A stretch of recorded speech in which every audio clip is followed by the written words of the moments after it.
এই গণভোটে হ্যাঁ বা না ভোট দিতে হবে। হ্যাঁ ভোট দিলে কি কি পাবেন?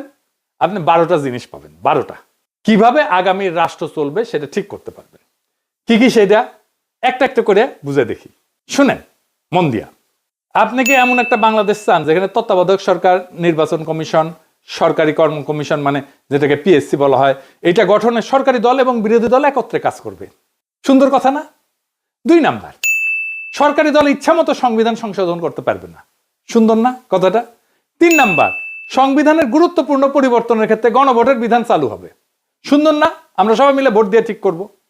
4 নাম্বার, বিরোধী দল থেকে ডেপুটি স্পিকার এবং গুরুত্বপূর্ণ সংসদীয় কমিটি সমূহের সভাপতি নির্বাচিত হবেন বিরোধী দল থেকে। সুন্দর না? যত মেয়াদী হোক কেউ সর্বোচ্চ 10 বছরের বেশি প্রধানমন্ত্রী থাকতে পারবে না। সংসদের নারীর প্রতিনিধিত্ব পর্যায়ক্রমে বাড়বে।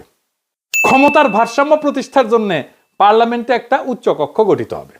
দেশের বিচার ব্যবস্থা স্বাধীনভাবে কাজ করবে। সুন্দর কথা না? আপনার মৌলিক অধিকারের সংখ্যা বাড়বে।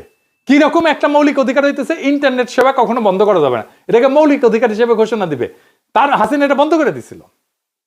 দণ্ডপ্রাপ্ত অপরাধীকে রাষ্ট্রপতি ইচ্ছা মতো ক্ষমা করতে পারবে না। ফাঁসি দিলেও তো ক্ষমা করে দেয়, জেল দিলেও ক্ষমা করে দেয়। রাষ্ট্রপতি এবং প্রধানমন্ত্রী ক্ষমতার মধ্যে ভারসাম্য থাকবে। রাষ্ট্রভাষা বাংলার মর্যাদার পাশাপাশি অন্যান্য জাতিগোষ্ঠীর ভাষাও সাংবিধানিকভাবে স্বীকৃত হবে। সব সুন্দর কথা না? 12টা কথা।